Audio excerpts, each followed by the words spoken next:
एक सस्पेंस कहानी है जिसमें साइबर क्राइम के बारे में, कंप्यूटर हैकिंग के बारे में बताया गया है और इस कहानी का सबसे खूबसूरत हिस्सा इसका अंत है, जिसके बारे में आप सोच भी नहीं सकते कि कैसे कहानी अंत में पूरी तरह से बदल जाती है। इस कहानी की शुरुआत में एक लड़के को दिखाया जाता है जो किसी को कॉल करता है और वो कहता है कि मैं इस दुनिया का सबसे मोस्ट वांटेड हैकर हूँ। मैं चाहूँ तो दुनिया से अपने आप को छुपा कर रख सकता हूँ, लेकिन अब मैं ऐसा नहीं करना चाहता।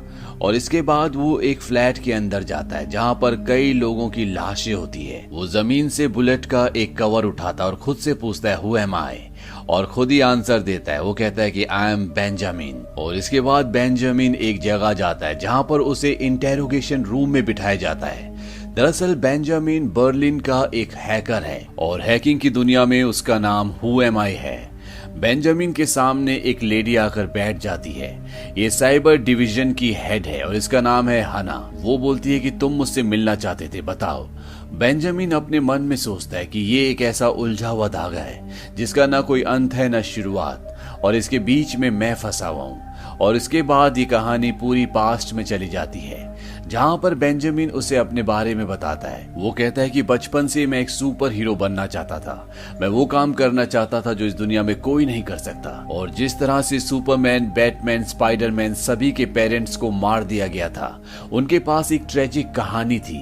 इसी तरह से मेरे पास भी एक ऐसी कहानी है। जब मैं पैदा हुआ तो मेरे डैड फ्रांस हमेशा के लिए हमें छोड़कर चले गए। मैंने उन्हें कभी भी नहीं देखा। जब मैं 8 साल का था तो मेरी मॉम ने सुसाइड कर लिया। मेरी दादी के जो पिता थे वो वर्ल्ड वॉर 2 में मारे गए। वो रशिया से खुद तो कभी वापस नहीं आ पाए, लेकिन उनके साथ ही उनके 3 बुलेट्स के कवर लेकर आए, जिन्हें मेरी मॉम ने जब तक वो जिंदा थी हमेशा संभाल कर रखा। मेरी मॉम के मरने के बाद मेरी दादी ने मुझे पाला।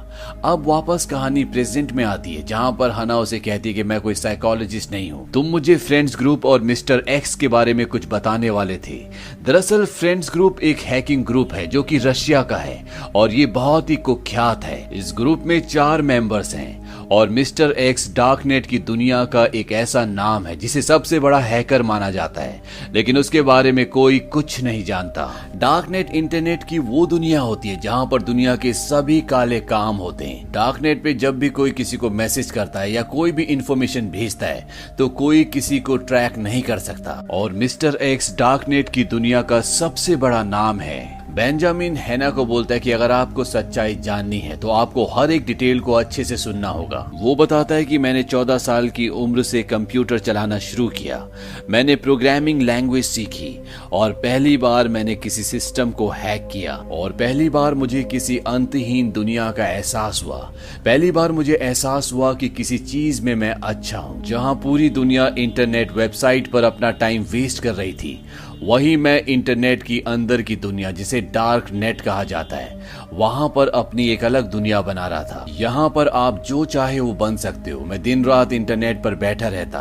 वैसे तो डार्क नेट की दुनिया में बहुत सारे हैकर्स हैं, लेकिन मेरा सिर्फ एक ही हीरो था जिसका नाम है मिस्टर एक्स। मिस्टर एक्स के बारे में कोई नहीं जानता कि उसका असली नाम क्या है, वो कहां से अपने सिस्टम को ऑपरेट करता है, लेकिन वो सभी हैकर्स का एक रोल मॉडल है। मिस्टर एक्स के 3 रूल हैं कि कोई भी सिस्टम सेफ नहीं है और हमेशा उसी चीज को टारगेट करो जो लगभग इम्पॉसिबल है, और साइबर स्पेस पर हमेशा मस्ती करो, उसे बहुत सीरियस मत लो। अब वो अपने बारे में बताता है। वो कहता है कि मैं कभी भी यूनिवर्सिटी नहीं जा पाया और मुझे पिज्जा डिलीवरी का काम करना पड़ा। और एक रात को जब मैं पिज्जा डिलीवरी करने के लिए कुछ स्टूडेंट के पास गया तो वहां पर मैंने एक लड़की को देखा जिसका नाम मरी था।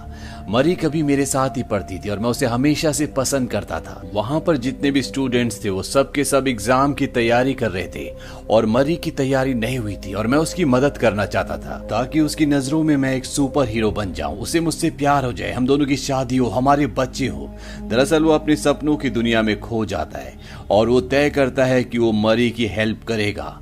वो यूनिवर्सिटी जाता है क्योंकि उसे अपने सिस्टम को यूनिवर्सिटी के सर्वर से कनेक्ट करना होगा और वो यूनिवर्सिटी पहुंचकर सर्वर से कनेक्ट करके वहां से क्वेश्चन पेपर को कॉपी कर लेता है। लेकिन तभी वहां पर सिक्योरिटी वाला आ जाता है और बेंजामिन पकड़ा जाता है। बेंजामिन का कोई भी क्रिमिनल रिकॉर्ड नहीं होता, इसीलिए जज उसे 50 घंटों की कम्युनिटी सर्विस करने की सजा सुनाता है, यानी कि उसे 50 घंटे सफाई का काम करना होगा, गलियों को, शहर को साफ करना होगा। और जब बेंजामिन सफाई कर रहा होता है तो उसके सामने एक आदमी आता है जिसे भी यही काम, यही सजा मिली है, और वो बेंजामिन से पूछता है कि तुमने क्या किया।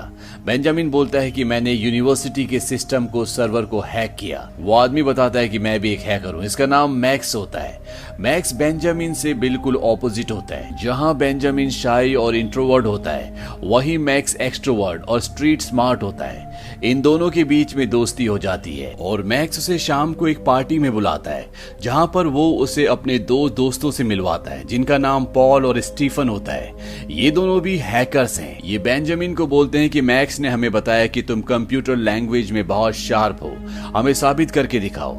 और वो उनके सिस्टम पर बैठ जाता है और कुछ ही मिनटों में वो पूरे एरिया के इलेक्ट्रिक सिस्टम को हैक करके वहां की लाइट ऑफ कर देता है। और तभी वहां पर पुलिस आ जाती है। दरअसल पुलिस यहाँ पर इनकी पार्टी की वजह से आई होती है, क्योंकि यहाँ पर पार्टी में बहुत शोर होता है और बहुत सारे लोग होते हैं। और जैसे पुलिस यहाँ पर आती है तो ये चारों के चारों नीचे जाते हैं। इस पार्टी में मरी भी होती है, जिसे बेंजामिन बचपन से प्यार करता है। मरी उसे कहती है, तुम तो वही पिज्जा डिलीवरी बॉय हो ना। और इसके बाद ये सारे के सारे यहाँ से भाग जाते हैं। और जब मैक्स, स्टीफन और पॉल वहां से निकल जाते हैं तो वहां पर सिर्फ बेंजामिन और मरी बचते हैं। और अब मरी को याद आ जाता है कि ये बचपन में इसी के स्कूल में पढ़ता था। दरअसल पहले उसे ये बात याद नहीं आई होती। इसके बाद बेंजामिन और पॉल नकली आईडी बनाकर गवर्नमेंट के एक सेमिनार में जाते हैं, जहां पर हिटलर के ऊपर प्रेजेंटेशन होनी थी।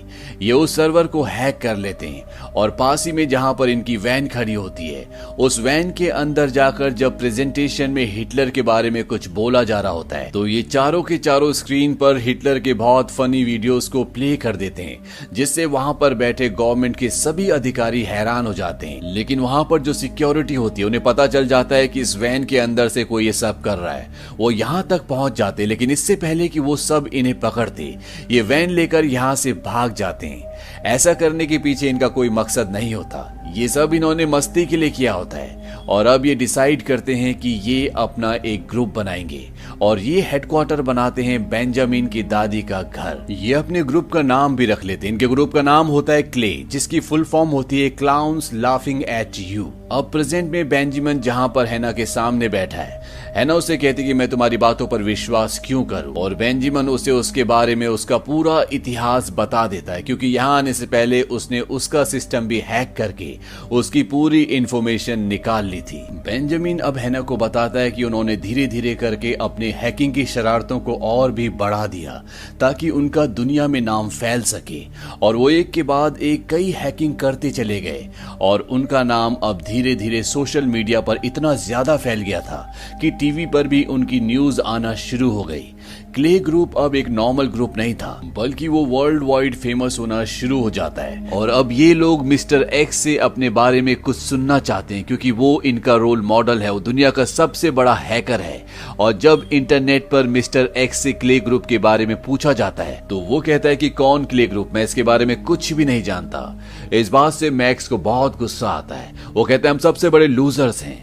दरअसल ये मिस्टर एक्स को इम्प्रेस करके उसके दोस्तों की लिस्ट में अपना नाम सबसे ऊपर शामिल करना चाहते हैं, लेकिन वो इन्हें बिल्कुल भी इंटरटेन नहीं करता। लेकिन ये अपने इसी तरह के कारनामे जारी रखते हैं और एक दिन इन्हें मिस्टर एक्स का मैसेज आता है। दरअसल उसने एक सीक्रेट गवर्नमेंट की फाइल चुराई होती है जो कि क्ले ग्रुप के बारे में होती है, जिसमें साइबर क्राइम कमीशन ने ये रिपोर्ट दी होती है कि क्ले ग्रुप बहुत बड़ा ग्रुप नहीं है, वो हार्मफुल नहीं है। और इस चीज का मिस्टर एक्स मजाक उड़ाता है। वो कहता है बंच ऑफ बेबीज हैं, यानी कि ये बच्चे हैं। और इस बात से ये चारों के चारों बहुत बुरी तरह परेशान हो जाते हैं। और बेंजामिन कहता है कि अब हमें कुछ बड़ा करना होगा।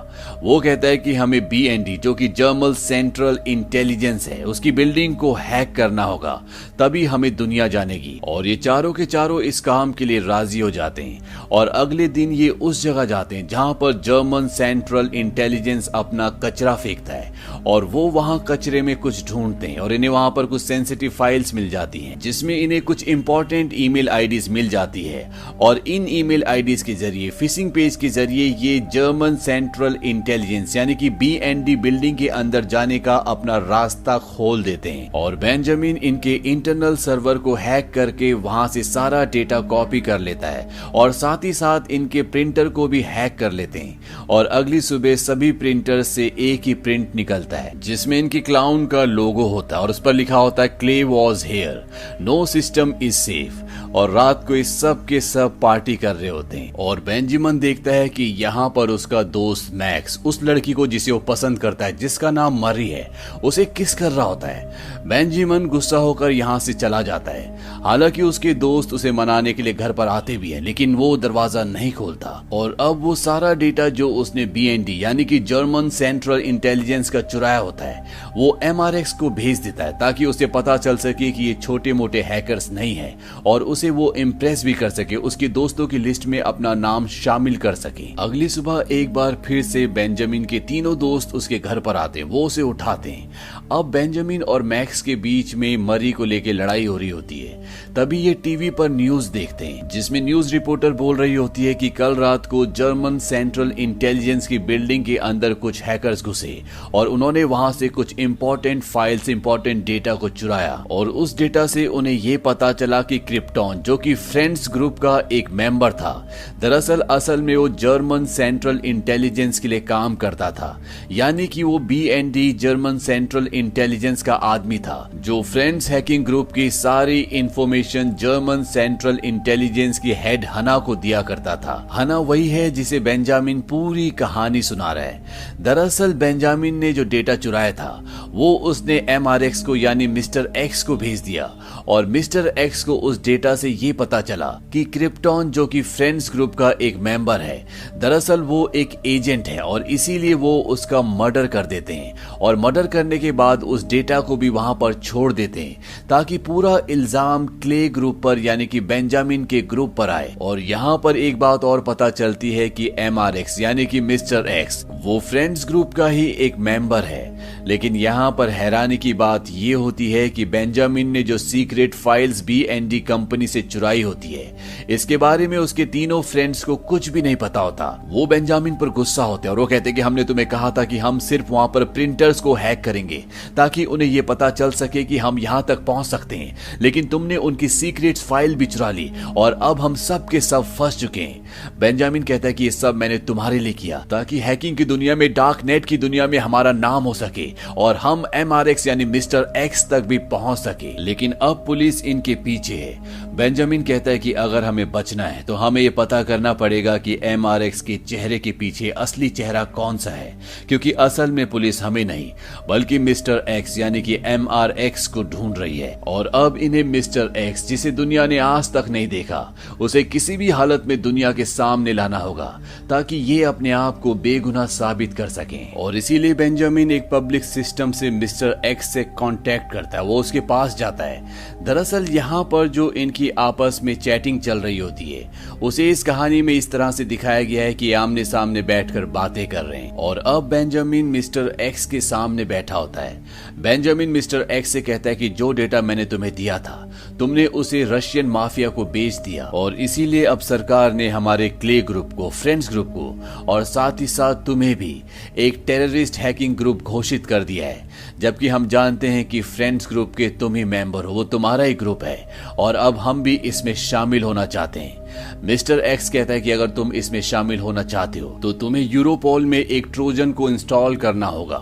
ट्रोजन दरअसल किसी भी सिस्टम में घुसने का एक बैकडोर होता है, यानी कि अगर उसने काम कर लिया तो मिस्टर X यूरोपोल की सारी गतिविधियों पर, उनके सिस्टम पर पूरा कंट्रोल पा लेगा। ये एक ऐसी ऑर्गेनाइजेशन होती है जिसके अंतर्गत देश की हर तरह की कानूनी गतिविधियां चलती है और मिस्टर X अब उन पर कंट्रोल पाना चाहता है, उन्हें अपने हिसाब से बदलना चाहता है। अब जिस सिस्टम पर बेंजामिन बैठा होता है वहां पर हना और पुलिस भी आ जाती है, लेकिन इससे पहले कि वो उसे पकड़ पाती, बेंजामिन अपना मास्क पहनकर वहां से भाग जाता है। और वहां से भागने के बाद उसके पास जितनी भी हार्ड डिस्क होती है वो अपने दोस्तों के साथ मिलकर उन सब को एसिड में नष्ट कर देता है ताकि उन्हें कोई भी ट्रैक न कर पाए। और उसके बाद वो यूरोपोल कंपनी के अंदर घुसने की कोशिश करते हैं, जहां पर वो सिस्टम है जहां पर उन्हें ट्रोजन को इंस्टॉल करना है, लेकिन उनकी सारी कोशिश नाकामयाब रहती है।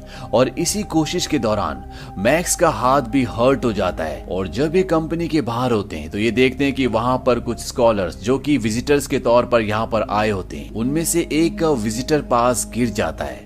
बेंजामिन उसे उठा लेता है और वो उस कंपनी के गार्ड से बोलता है कि अंदर कैफेटेरिया में मेरा वॉलेट छूट गया है, मुझे उसे ढूंढने जाना होगा। हालांकि गार्ड पहले उसे मना करता है, उसे कहता है कि तुम्हें कल आना होगा, लेकिन जब वो रिक्वेस्ट करता है तो वो उसे अंदर जाने देता है। बेंजामिन वहां पर उस प्रीमाइसिस पे हैकिंग डिवाइस लगाकर वहां से निकल जाता है और अगले दिन वो उस डिवाइस की मदद से यूरोपोल का जो इंटरनल सर्वर होता है उस पर अपना कंट्रोल पा लेता है। और अब वो इस ट्रोजन को मिस्टर एक्स को देता है ताकि वो इसके अंदर एक्सेस कर सके। लेकिन इस ट्रोजन के अंदर एक और ट्रोजन होता है और जैसे मिस्टर एक्स इसके अंदर एंटर करेगा, एक्सेस करेगा, तो जो दूसरा ट्रोजन है उससे ये पता चल जाएगा कि मिस्टर एक्स कौन है, वो कहाँ रहता है। लेकिन मिस्टर एक्स को ये पता चल जाता है, वो इसे एक्सेप्ट नहीं करता और वो बेंजामिन के कैंप से उसकी फोटो खींचकर उसकी स्क्रीन पर पब्लिश कर देता है। और तभी यहाँ पर रशियन मॉबस्टर्स आ जाते हैं। ये वही लोग हैं जिन्हें मिस्टर एक्स ने सारा डेटा बेचा था और अब ये बेंजामिन को मारना चाहते हैं। बेंजामिन यहाँ से भाग जाता है और भागने के बाद वो सीधा होटल के उस कमरे में जाता है जहां पर उसके तीनों दोस्त उसका इंतजार कर रहे हैं। लेकिन जब वो उस कमरे के अंदर एंटर करता है तो वो देखता है कि वो सब के सब मर चुके हैं। और ये इस कहानी का पहला सीन है जहां पर बेंजामिन एक कमरे में जाता है और उसे बुलेट्स के कुछ कवर मिलते हैं और अपने दोस्तों को मरा हुआ देखने के बाद वो यहाँ से सीधा हना के पास जाता है। और अब प्रेजेंट में वो हना के पास है जहां पर उसने अभी तक उसे सारी कहानी सुनाई है। और वो हना को कहता है कि मैं किसी भी कीमत पर मिस्टर एक्स का चेहरा दुनिया के सामने लाना चाहता हूँ, उसे एक्सपोज करना चाहता हूँ। उसके फ्रेंड्स ग्रुप ने मेरे दोस्तों को मार दिया और अब वो मुझे भी मारना चाहते हैं। वो हना को ये भी कहता है कि मैंने तुम्हारी प्रोफाइल को हैक करके देखा था, तुम्हें तुम्हारी नौकरी से सस्पेंड कर दिया गया है क्योंकि तुम इस केस में पूरी तरह से फेल रही और अब मेरी तरह तुम भी फ्रेंड्स ग्रुप को और साथ ही साथ मिस्टर एक्स को दुनिया के सामने एक्सपोज करना चाहती हो। हैना कहती है कि तुम ये सब कैसे करोगे। बेंजामिन कहता है कि मैजिक ट्रिक से, मैं उसके वीक पॉइंट्स का इस्तेमाल करूंगा, लेकिन तुम्हें वादा करना होगा कि ऐसा करने के बाद तुम्हें मुझे विटनेस प्रोटेक्शन प्रोग्राम में रखना होगा। ये एक तरह का ऐसा प्रोग्राम होता है जहां पर इंसान की सारी आइडेंटिटी को मिटा दिया जाता है, उसे एक नई आइडेंटिटी दी जाती है और साथ ही साथ उसे, उसके परिवार को और उसके चाहने वालों को ऐसी जगह शिफ्ट कर दिया जाता है जहां उन्हें कोई भी ना जानता हो, जहां उन तक कोई भी ना पहुंच सके। दरअसल ये गवर्नमेंट का एक प्रोग्राम होता है जहां पर गवाह को इस तरह की फैसिलिटीज दी जाती हैं। है ना, उसकी बात मान लेती है और अब बेंजामिन मिस्टर एक्स की सबसे कमजोर चीज पर हमला करता है और वो होता है उसका अभिमान। वो इंटरनेट की, डार्क नेट की दुनिया में ये फैला देता है कि मिस्टर एक्स गवर्नमेंट के लिए काम करता है, ये एक धोखेबाज है और इसी ने क्रिप्टन को मरवाया था, ये रशियन एजेंसीज के लिए भी काम करता है, ये आइडेंटिटीज बेचता है। इस बात से मिस्टर एक्स पूरी तरह से बौखला जाता है। वो पता करने की कोशिश करता है कि ये सब कौन कर रहा है, लेकिन उसे बिल्कुल भी पता नहीं चलता। और साथ ही साथ बेंजामिन कंप्यूटर की, डार्क नेट की दुनिया में खुद मिस्टर एक्स बनकर सबके सामने आता है और वो कहता है कि मैं मिस्टर एक्स हूँ। इस बात से असली मिस्टर एक्स पूरी तरह से बौखला जाता है और हमें ऐसा दिखाया जाता है कि मिस्टर एक्स एक कमरे में बंद है और वो उस जगह पर आने की कोशिश कर रहा है जहां पर बेंजामिन सबको ये कह रहा है कि मैं असली मिस्टर एक्स हूं, लेकिन वो वहां पर नहीं आ पा रहा होता। दरअसल कंप्यूटर की दुनिया में आप इसे इस तरह से रिलेट कर सकते हैं कि जिस वेबसाइट पर, जिस प्लेटफॉर्म पर मिस्टर एक्स ऐसा कह रहा होता है वहां पर बेंजामिन एंटर करना चाहता है, वो सबको बताना चाहता है कि मैं मिस्टर एक्स हूं, लेकिन उसे एंट्री नहीं मिल रही होती क्योंकि उसके पास सिक्योरिटी होती है और मिस्टर एक्स को मजबूरी में अपनी सिक्योरिटी को छोड़कर वहां पर आना पड़ता है। इसे आप इस तरह तरह से भी रिलेट कर सकते हो कि जैसे आपके कंप्यूटर में एंटीवायरस है तो उसके अंदर एंटीवायरस नहीं आ सकता, लेकिन जब आप अपना एंटीवायरस हटाते हो तो उसके अंदर वायरस एंटर कर जाता है। बिल्कुल ऐसे ही यहाँ पर भी दिखाया गया है। जहां पर बेंजामिन सबको ये बोल रहा होता है कि वो मिस्टर एक्स है, वहां पर सिक्योरिटी के साथ नहीं आया जा सकता और मिस्टर एक्स पूरी तरह से बौखला जाता है। वो वहां पर बिना सिक्योरिटी के, बिना अपनी आइडेंटिटी को हाइड करके वहां पहुंच जाता है और वो उसके कई नकाब उतारता है। यानी कि वो उसका आईपी एड्रेस, उसकी आइडेंटिटी जानना चाहता है, लेकिन वो उसकी आइडेंटिटी के लिए एक्सेस नहीं कर पा रहा होता। और तभी बेंजामिन खुद अपना नकाब उतारता है। वो कहता है कि मैं बेंजामिन हूं, लेकिन अब मैं ये भी जानता हूं कि तुम कौन हो। और उसे पता है कि उसकी लोकेशन कहां है, वो कहां रहता है, वो कहां से पूरे सिस्टम को ऑपरेट करता है। और ठीक इसी तरह से मिस्टर एक्स ने एक बार बेंजामिन के साथ भी किया था और बेंजामिन ने उसका तरीका उसी पर इम्प्लीमेंट कर दिया और मिस्टर एक्स की आइडेंटिटी एक्सपोज हो जाती है। दरअसल ये अमेरिकन होता है जो न्यूयॉर्क में रहता है। ये 19 साल का एक लड़का है जिसे FBI अरेस्ट कर लेती है और इस तरह से मिस्टर एक्स का पूरा खेल खत्म हो जाता है। हैना बेंजामिन को कहती है कि कुछ ही घंटों में तुम आजाद हो जाओगे, नई जगह में नई पहचान के साथ। और वो वहां से जाने लगती है और तभी उसे ध्यान आता है कि बेंजामिन के हाथ में एक छेद था, यानी कि घाव का निशान था। और ये निशान ठीक वैसे ही था जैसा बेंजामिन ने हैना को बताया था कि जब वो यूरोपोल कंपनी के अंदर जाने की कोशिश कर रहे थे तो मैक्स के हाथ में चोट लगी थी। और ये याद आने के बाद हैना को शक होना शुरू हो जाता है। वो इन्वेस्टिगेशन शुरू करती है और सबसे पहले वो मरी के पास जाती है, उसे बेंजामिन की फोटो दिखाती है। पहले तो मरी उसे पहचान ही नहीं पाती, जब वो उसका नाम बताती है तब मरी पहचान लेती है। वो कहती है कि ये हमारे हमेशा पीछे आया करता था, लेकिन सालों से मैंने इसे देखा भी नहीं। इसके बाद वो उस डॉक्टर के पास जाती है जिसने उसकी मॉम का इलाज किया था और डॉक्टर बताता है कि उसकी मॉम को मल्टीपल पर्सनैलिटी डिसऑर्डर था। उसके अंदर 4 पर्सनैलिटीज थी और बाद में उसने आत्महत्या कर ली। हना डॉक्टर से पूछती है क्या ये हेरिडिटरी हो सकती है। डॉक्टर कहता है कि हाँ, इसकी संभावना हो सकती है। और इसके बाद हना बेंजामिन की दादी के घर जाती है और वो देखती है कि वहां पर एक बॉक्स खुला हुआ है।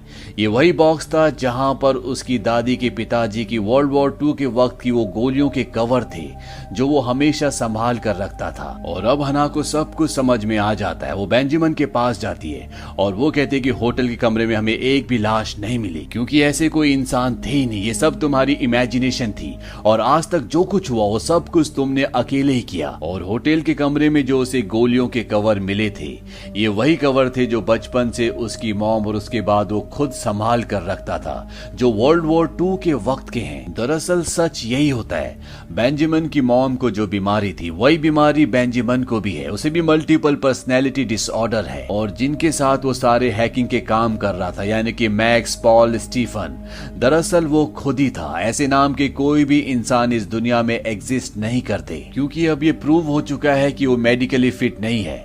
इसीलिए हना उसे कहती है कि तुम्हें विटनेस प्रोटेक्शन प्रोग्राम नहीं दिया जा सकता, क्योंकि ये गवर्नमेंट का रूल है। वो कहता है कि हमारे बीच में डील हुई थी, लेकिन एक कानून है, हना कुछ नहीं कर सकती। और अगर उसे प्रोटेक्शन प्रोग्राम में नहीं रखा जाएगा तो वो एक मुजरिम है, क्योंकि उसने गुनाह किया है। बेंजामिन कहता है कि मैं अपनी मॉम की तरह नहीं हूं, मैं बिल्कुल ठीक हूं।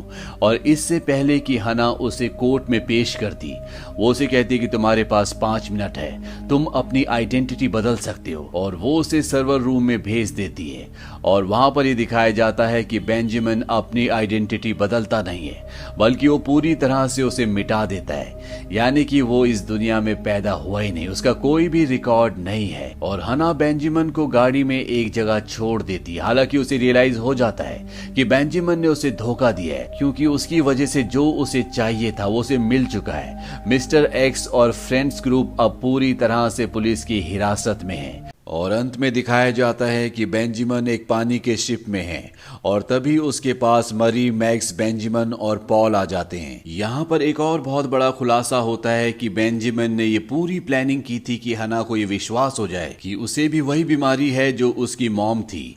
और वो ऐसा इसलिए करता है ताकि उसके साथ साथ उसके चारों दोस्त भी पुलिस से हमेशा के लिए आजाद हो जाए, उन्हें कोई चीज न करे। और वो अपनी इस प्लानिंग में, इस पूरे मिशन में पूरी तरह से कामयाब हो जाता है। तो ये थी पूरी कहानी मूवी हु एम आई की। ये मूवी ईयर 2014 में रिलीज हुई थी। IMDb पर इसकी रेटिंग है 7.6। उम्मीद करते हैं कि ये कहानी, ये मूवी आपको पसंद आई होगी।